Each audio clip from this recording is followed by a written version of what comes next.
నమస్తే. Welcome to Telugu రాజ్యం. ప్రస్తుతం మనతో పాటు ఉన్నారు హైకోర్టు అడ్వకేట్ ఈ హరిబాబు గారు ఉన్నారు. నమస్కారం సార్. నమస్తే. ముఖ్యంగా తెలంగాణలో ఏం జరుగుతా ఉంది? 42% రిజర్వేషన్ మీదనే లోలి జరుగుతున్న తరుణంలో హైకోర్టుకి వెళ్ళారు. హైకోర్టు ఏమో సుప్రీంకోర్టు గైడ్లైన్స్ ప్రకారము 42% రిజర్వేషన్ మీద అంటే స్టే ఇచ్చింది. ఒక అడ్వకేట్ గా మీరేం చెప్తారు? నిజంగా 42% రిజర్వేషన్ అమలయ్యే అవకాశం ఉందా లేదా అంటే ఏం చెప్తారు సార్? నందు రాజ్యాంగ వేదికగా రాజకీయాలు చేయటం అనేది భారతదేశంలో 1950 నుంచే ప్రారంభం అయింది. ఇది కూడా అలాంటిదే. ఓకే. ఎందుకంటే అసలు బీసీలకు రిజర్వేషను అంటే బీసీలు అంటే ఎవరు అనుకుంటున్నారు మీరు? బీసీ అంటే బ్యాక్వర్డ్ క్యాస్ట్ కాదు, లేదా బ్యాక్వర్డ్ క్యాస్ట్స్ కాదు అది. It is backward classes. Backward classes అంటే ఏంటంటే ఆ బీసీ అన్న దాంట్లో 3 వర్గాలు ఉంటాయి.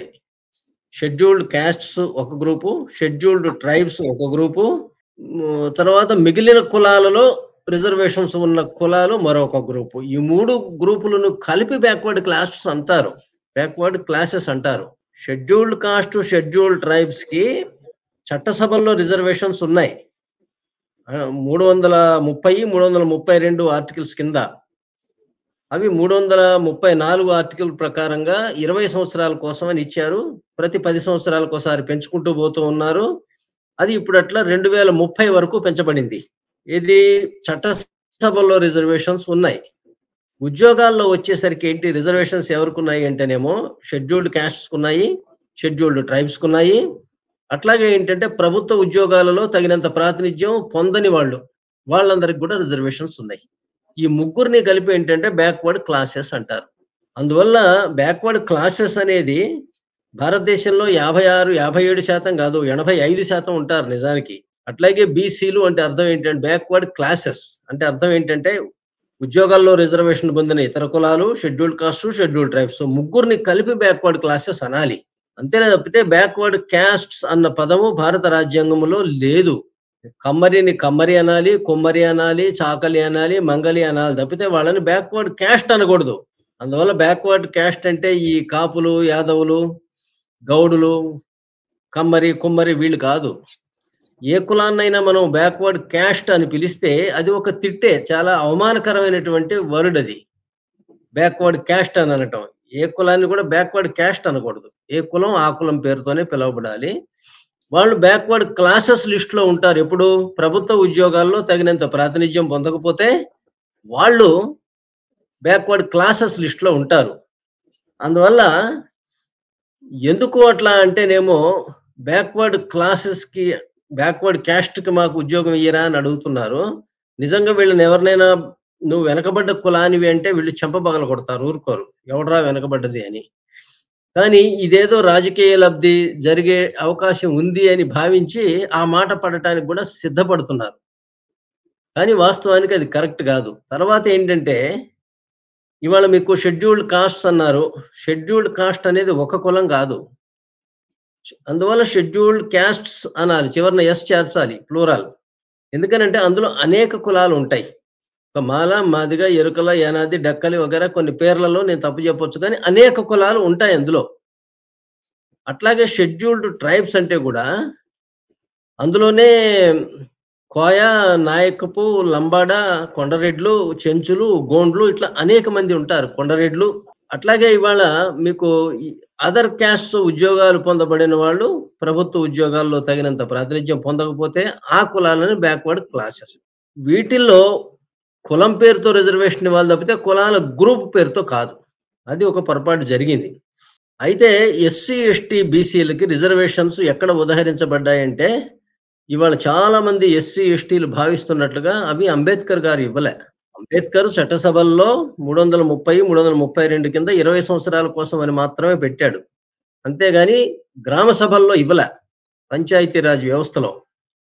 దీన్ని పివి నరసింహరావు గారు 1993లో 73, 74 రాజ్యాంగ సవరణల ద్వారా పివి నరసింహరావు గారు పెట్టారు. పెట్టి దానికి ఒక రాజ్యాంగ సవరణ తెచ్చి ఆర్టికల్ 243D కింద పంచాయతీల్లో రిజర్వేషన్స్ ఎస్సీ, ఎస్టీ మరియు 1/3 ఏమో స్త్రీలకి. అట్లాగే ఆర్టికల్ 243T కిందనేమో మున్సిపాలిటీస్ లో రిజర్వేషన్స్ ఎస్సీ ఎస్టీలకి మరియు 1/3 ఏమో ఉమెన్ కి. ఇది పెట్టింది పివి నరసింహారావు 1994 నుంచి అమల్లోకి వచ్చింది అది. అంతే తప్పితే బీసీలకు రిజర్వేషన్ వచ్చేసరికి ఏంటంటే ఈ 2 ఆర్టికల్స్ లో అంటే 243 243 వీటిల్లో క్లాజ్ 6 పెట్టి ఏమన్నారంటే బ్యాక్వర్డ్ క్లాసెస్ కి రిజర్వేషన్స్ ప్రభుత్వం ఇవ్వదలుచుకుంటే అభ్యంతరం లేదు అన్నారు. అంటే నిజంగా వాళ్ళకి కూడా సరైన అవగాహన లేదు అని మనం అర్థం చేసుకోవాలి. ఎందుకనంటే బ్యాక్వర్డ్ క్లాసెస్ కి రిజర్వేషన్ ఏమిటి? నా మొహం బ్యాక్వర్డ్ క్లాసెస్ అంటే ఇందాక ఇచ్చిన ఎస్సీ ఎస్టీలు కూడా బ్యాక్వర్డ్ క్లాసెసే కదా. వీళ్ళందరినీ వెనకబడిన తరగతులు అంటారు. వెనకబడ్డ తరగతులు అంటే ఎవరు? వీళ్ళే ఎస్సీ ఎస్టీ మరియు ఉద్యోగాల్లో రిజర్వేషన్స్ ఉన్నటువంటి ఇతర కులాలు. అందువల్ల అసలు బీసీలకి రాజ్యాధికారం ఉన్న ఉద్యమమే సరైనటువంటి అవగాహన ఉన్న స్లోగన్ కాదది. అట్లాగే ఏంటి ఎవరు అడుగుతున్నారు? ఉదాహరణకు మీరు చూడండి, ఎస్సీల్లో మాల వాళ్ళకి ఎక్కువ ఉద్యోగాలు వచ్చినాయని మాదిగలు ఉద్యమం చేస్తున్నారు. ఎస్టీల్లో లంబాడాలకు ఎక్కువ ఉద్యోగం వస్తున్నాయని చెప్పి ఆదివాసీలు గొడవ చేస్తున్నారు. కానీ మనం దీన్ని ఎస్సీ అంటే ఓన్లీ మాల మాదిగల వ్యవహారంగా చూడటానికి వీల్లే. అందులో ఇంకా ఎరుకలు యానాది డెక్కలు వగైరా వగైరా అనేక ఉపకులాలు ఉన్నాయి. మరి వాళ్ళని గురించి మాట్లాడే వాళ్ళు ఎవరు? అట్లాగే ఎస్టీలంటే కూడా గోండ్లు, కొండరెడ్లు, చెంచురెడ్లు అనేక మంది ఉన్నారు. మరి వాళ్ళని గురించి మాట్లాడే వాళ్ళు ఎవరు? వాళ్ళకి తగినంత వాళ్ళకి సంఖ్యాబలం లేదు, ఆర్థిక బలం లేదు, రాజకీయ బలం లేదు. కనీసం అడిగే నోరు వాయిస్ లేక వాళ్ళు నలిగిపోతున్నారు. ఇది చాలా అన్యాయం జరుగుతున్నది వాళ్ళ సమాజంలో. ఒక గ్రూప్ పేరుతో రిజర్వేషన్స్ ఇవ్వటం వల్ల. కానీ అంబేద్కర్ మహాశయుడు అలాంటి రిజర్వేషన్స్ పెట్టల. ఏ కులం ప్రభుత్వ ఉద్యోగాల్లో పొందకపోతే ఆ కులానికి రిజర్వేషన్స్ ఇవ్వండి అన్నాడు. దీనిని సరిగా అర్థం చేసుకున్నట్టయితే భారత ప్రజలు అందరూ కూడా అంబేద్కర్‌ని దేవుడిలాగా పూజించాలి. కానీ దుర్మార్గంగా ఏంటంటే ఈ గ్రూప్ పేరుతో రిజర్వేషన్స్ ఇచ్చి కొన్ని కులాలు నలిగిపోవటం వల్ల కొంతమంది అంబేద్కర్‌ని పొగుడుతున్నారు, కొంతమంది అంబేద్కర్‌ని తెగుడుతున్నారు. కానీ రాజ్యాంగంలో పెట్టిన రిజర్వేషన్స్ విధానం ఇది కాదు. వల్ల ఏంటంటే మాకు ఇప్పుడు అట్లాగే బీసీల్లో కూడా అనేక మంది కులాలు ఉన్నాయి. 1, 2 కాదు కదా. 30, 40, 50 కులాలు ఉంటాయి. అడుగుతున్న వాళ్ళెవరు? కోట్లు ఖర్చు పెట్టి ఎలక్షన్స్‌లో గెలవగలము అనుకున్నటువంటి వాళ్ళు పెడుతున్నటువంటి బ్యాక్వర్డ్ క్యాస్ట్ అన్న దాంట్లో అభివృద్ధి చెందిన కులాలు.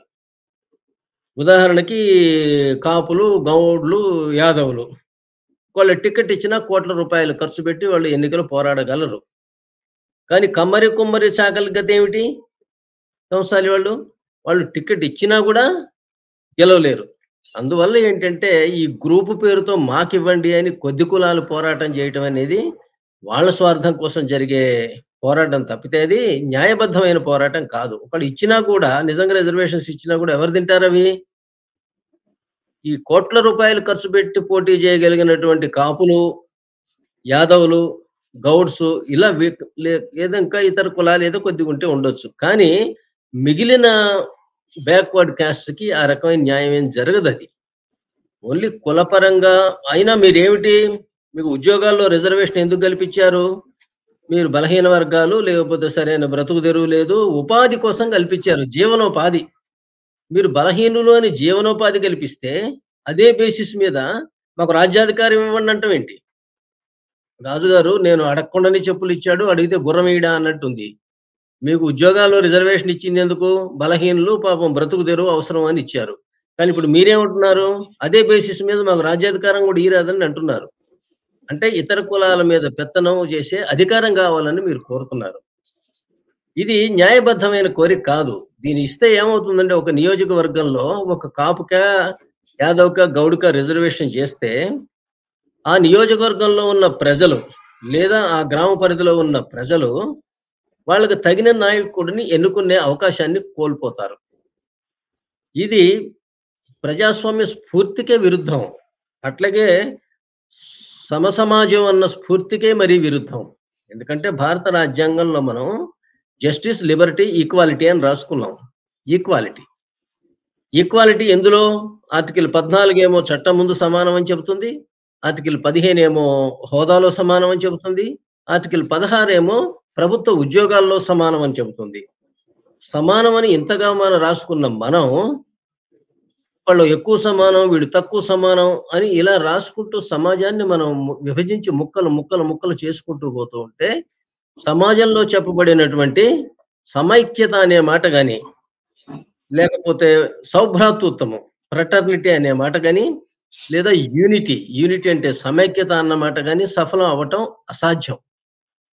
అందువల్ల ఓకే. ఏంటంటే రాజ్యాంగ స్ఫూర్తికి విరుద్ధం, చట్టానికి కూడా విరుద్ధం, అసలు న్యాయబద్ధం కూడా కాదు. దీనివల్ల సామాజిక న్యాయం కూడా సమకూరదు. ఓకే. ఇప్పుడు ప్రభుత్వం గూడా సుప్రీం కోర్టుకెళ్ళే అవకాశం ఉందంటారా? గౌరవ హైకోర్టు వారు వీళ్ళిచ్చినటువంటి ఆ జీవో నెంబర్ 9ని మరియు ఎన్నికల కమిషన్ ఇవ్వబోయే ఎన్నికల షెడ్యూల్‌ని 30 రోజుల పాటు, నెల రోజుల పాటు స్టే చేశారు.